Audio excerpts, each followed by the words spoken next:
Jene edhe më tej me Expressin dhe tani është momenti për Express Intervistën e ditës për rreziqet e reja të ekstremizmit të dhunshëm në Kosovë. Flasim sot në kuadër të kësaj interviste, një problematik që u vund është si në harres, por që është ende evidente. Gjitha këtu do të flasim me Skender Perteshi nga qendra kosovare për studime të sigurisë. Dr. Perteshi, mirëditë dhe mirë se erdhët. Faleminderit për ftesën.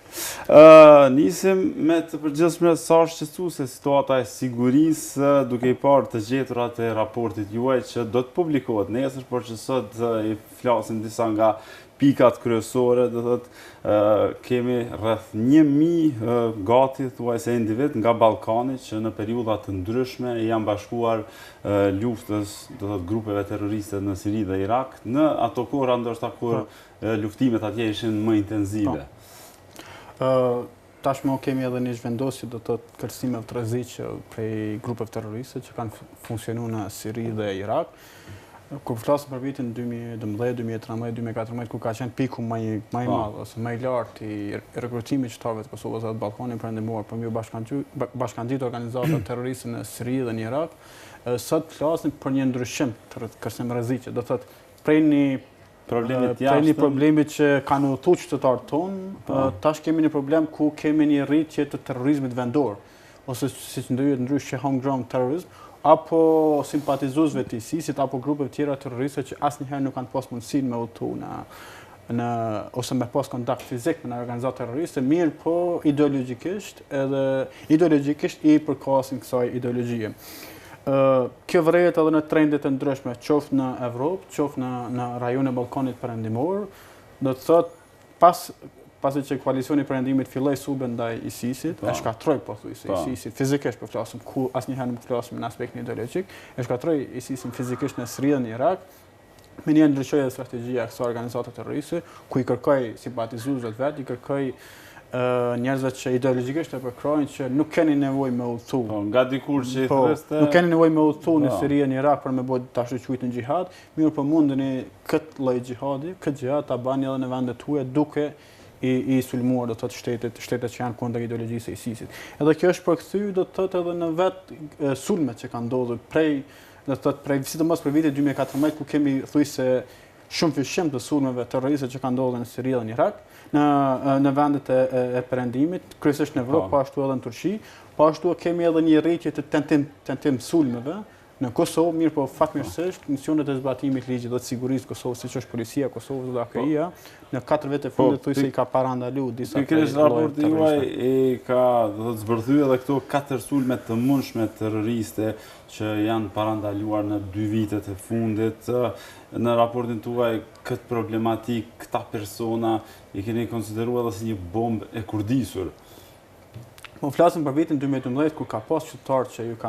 që kanë përkryer ideologjikisht organizata terroriste, sidomos ISIS-in apo frontin Jabhat al-Nusra,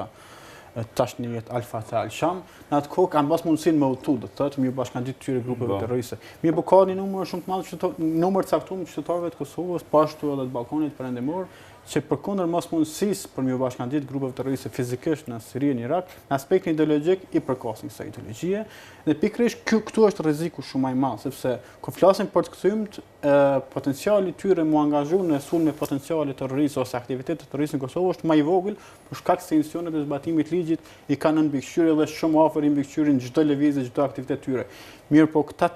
tjerë të cilët asnjëherë nuk kanë udhëtuar, do të thotë në Siri dhe Irak, asnjëherë nuk kanë qenë luftëtarë të huaj terrorist. Mirë po që i përkasin kësaj ideologjie, që e përkrojnë aspektin ideologjik ISIS-in dhe ideologjinë e tyre, është pikërisht për këtyre individëve është rreziku më i madh që këta mundin me u angazhu në sulme terroriste. Edhe jo rastësisht prej mbi 30 qytetarëve të arrestuar për këto tentim sulme, vetëm 5 prej tyre kanë qenë qytetarë të cilët në të kaluamën kanë udhëtuar jashtë vendit në luftat e Sirisë e Irakut, ndërsa të tjerët asnjëherë fizikisht nuk kanë qenë. Ndryshe edhe si ujqërit e vetmuar. Tani do ka shumë terma që i përdorin, i quajnë ujqët e vetmuar, celulat të fjetura, i quajnë simpatizues, i quajnë pamaj ka lloj terminologji që i përdorin, më së shumti e përdorin këtë tash të quajtën ujqërit e vetmuar. Po, sa është rreziku prej tyre duke i pa gjithë këto gjetje dhe cilat themi janë ato qytetet, keni bërë edhe një identifikim të qyteteve prej nga, do të kanë shku më shumë dhe ku janë tash ata të kthyer. Pra ka mbi 100 familje nga Kosova që periudat ndryshme kanë qenë atje, disa janë kthy, sa dhe po mirët shteti me ta, sa ka dhe themi programe për rikthimin e tyre, reintegrimin e tyre. Prej Kosovën, periudat ndryshme kanë notuar 402 qytetarë, total. Mirë po nëse i morëm si familje, si familjarë që kanë notuar qoftë komplet familja, qoftë pjesërisht, janë dikon mbi 140 familje që kanë notuar në Siri dhe Irak. Shumica kanë notuar në vitin 2014-2015, në kohën kur ka qenë kulmi, do të pas krijimit të ashtu quajtur kalifati ose shteti islam, edhe qëllimi ka qenë që erdhi momenti duhur me jetu në një shoqëri perfekte dhe hajt shkojmë. Edhe kjo ka qenë do thotë kua më së shumti ku kanë notuar këta qytetarë, kryesisht vinë prej disa rajoneve të Kosovës, me prind Prishtina, pastaj rajoni Mitrovic, rajoni Gjelanit, komuna Vitis, Prizrenit edhe disa komuna tjera, mirë, po nuk ka ndonjë komunë që nuk është prek për këtij fenomeni, qoftë për numrit luftarëve të huaj, qoftë për familjeve që kanë udhëtuar në Siri dhe Irak. Mirë, po këtu në 402 qytetarë që kanë udhëtuar në Siri dhe Irak, 135 prej tyre janë kthyer, dhe janë kryesisht luftarë të huaj, ka edhe disa gra dhe fëmijë, po kryesisht janë luftarë të huaj. Rreth 80 mendohet që janë vrarë, mirë, po nuk ka dana të sakta. Rreth 190 tjerë ende janë prezent, mbi 190 ende janë prezent në luftë në territoret e Sirisë dhe Irakut. Shumica për këtyre janë gra dhe fëmijë, mirë po nuk ka dana flitet për 40 fëmijë që janë të lindur në Siri dhe në Irak, mirë po këto dana nuk janë të sakta sepse nuk ka numër të saktë se sa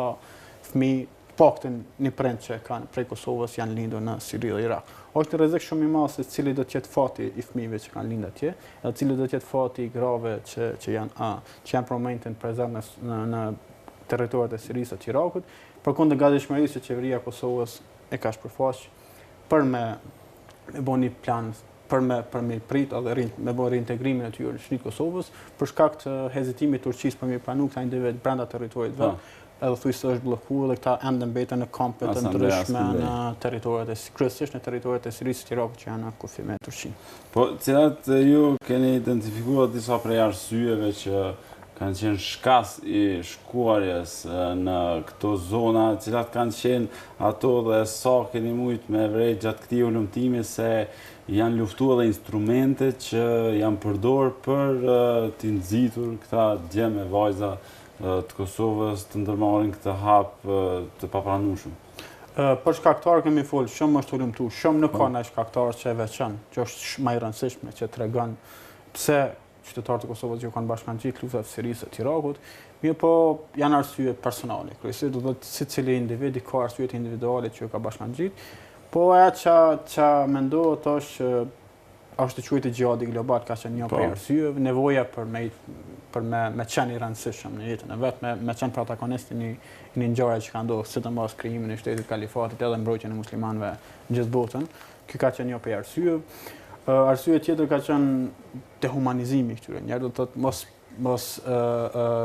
përfshirja këtyre në shoqëri, janë një të parëndësishëm për shoqërinë që kanë takuar dhe e kanë pa vetën si i përkasin një shoqërie. Tjetër ju kanë bashku konfliktet atje. Mos njohuria e bazë, më e parime bazë fe, do të mendojnë që janë shumë të edukuar fetarisht, mirë po në të vërtetë janë të informuar gabimisht. Po ashtu rekrutimi për imamëve që kanë ndodhur për ideologji të caktuara dhe çështja po ashtu sundimi i ligjit, çështja e korrupsionit, mungesa perspektivës për të rritë. Po, sa keni mujtë ndoshta me drejtë se është edhe kontrolli ndaj institucioneve fetare që shpesh herë janë shndruar në instrument duke u keq përdorur për këtë qëllim. Nuk ka ndonjë dhënë saktë se sa institucionet zyrtare fetare në Kosovë kanë pas në ndikim në radikalizimin apo në marrjen e vendimit për disa qytetarë të bashkangjuar këtyre konflikteve, mirë po në njëjtën kohë edhe vetë organizatat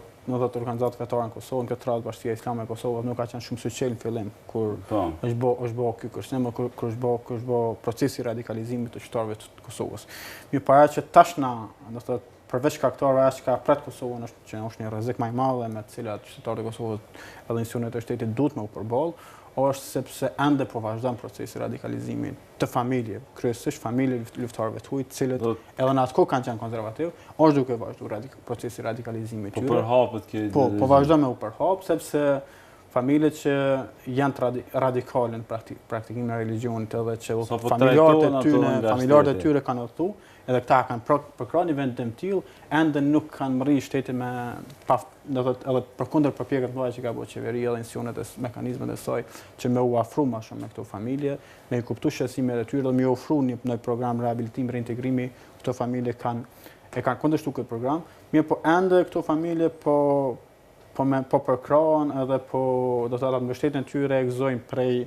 organizatave jo formale religjioze, të cilët ofrojnë qoftë qira, qoftë ushqim apo mjete për shpenzim mjedisor, edhe po i mbajnë do të thotë këto organizata jo formale po mbajnë larg dorën e shtetit tek këto familje, edhe ende këta që në këtë formë janë ilegale, do të thotë që veprojnë qoftë shokët e këtyre të arrestuarve që kanë udhëtuar në Siri në Irak, qoftë edhe të afërm tjerë, ende po i bashkojnë. Rrezik tjetër është edhe çështja e diasporës. Në Kosovë, se na e dim që kemi të mira për diasporës, qoftë me remitanca, qoftë me investime apo diçka tjetër, po një numër shumë i madh i luftarëve tuaj që janë që llogaritën në mesin e këtyre 402 apo 3 qytetarëve të Kosovës që kanë udhëtuar në Siri në Irak, e rreth 48 prej tyre janë qytetarë që shumë pak kanë bënë në Kosovën, ndoshta edhe nuk kanë edhe shtësitë Kosovës, i përkasin shtësive të kryesisht të vendeve të Evropës Perëndimore, mirë po që kanë udhëtuar në vitet 90 në Siri në Irak, në Evropën Perëndimore, kanë shumë pak të bëjnë me Kosovën edhe ky është një numër që kanë ndikuar edhe që ju kanë bashkuar këtyre konflikteve. Është çështja e identitetit mos integrimi i tyre që është një edhe disa prej arsyeve që bënte në bazë të këtij ulëmtimi që e keni bë shteti që të neutralizohen këto grupe, këta njerëz, duke pa dhe do thotë statistika që në 2 vitet e fundit kemi parandalim të 4 sulmeve të mundshme terroriste që për një vend si Kosova është statistikë shumë e lartë. Çështja e parandalimit sulmeve terroriste do thotë është punë e institucioneve të zbatimit të ligjit të sigurisë, edhe në këtë rast të inteligjencës që deri më tani kanë bërë një punë të mirë, kanë arritur me parandalu sulme potenciale. Nuk e dim nivelin e këtyre sulmeve, nuk e dim sa këta persona që kanë qenë involvuar në përgatitjen e këtyre sulmeve kanë qenë të shkatë edhe për me ndërmarrë këto sulme, mirë po janë parandalu. Kjo ide nuk luftohet as brenda ditës as brenda natës, as nuk do të më prit që luftojmë brenda një vite apo brenda 3 viteve, sepse nuk ka diçka që vetëm kosovarët do të përballë. Varësisht për zhvillimet që ndolin në çështjen e terrorizmit dhe ekstremizmit dhunshëm në nivel global, edhe në nivel të rajonit, njëjtat konsekwenca kemi, njëjtat pasoja kemi pas edhe në Kosovë. Ajo që kërkohet është dohet më shumë do të përkrahet policia e Kosovës, institucionet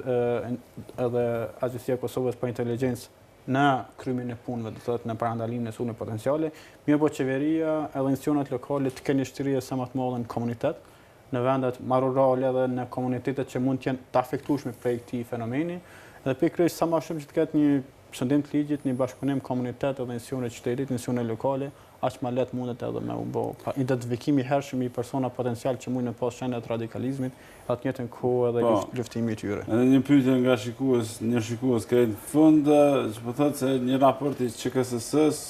në kaluarën ka thënë se ka qenë gjendja sociale që i ka shty këta persona me ndërmarrë këto veprime, derisa tani po del ideologjia, cilat janë nga këto që kanë ndiku më shumë. Tregova në fillim në Facebook. Po, tregova në fillim, më thamë edhe sot nuk ka ndonjë faktor kryesor që determinon. Sepse do të thotë është një grumbull, një numër i madh i faktorëve që për një individ ose një person caktuar e bën më cenueshëm ndaj ideologjisë edhe fenomenit të ekstremizmit dhunshëm përgjithësi. Mundet me pas rol çështja aspekti social, mirë po nëse i krahasojmë sa tarna kanë luftarët e huaj edhe qytetarë edhe pjesa tjetër mesatare e Kosovës, atëherë janë diku njëjtë, do thotë. Po ashtu edhe çështja e edukimit pothuajse është e njëjtë, çështja e punësimit është e njëjtë. Do thotë nuk kanë faktor kryesor, por mund të kenë rol në që lehtëson për një individ me marrë një vendim të caktuar për një bashkangjitë një organizate terroriste apo me u prek në aspektin ideologjik. Zoti Perteshi, shumë faleminderit për këtë informacion që ndohet. Faleminderit.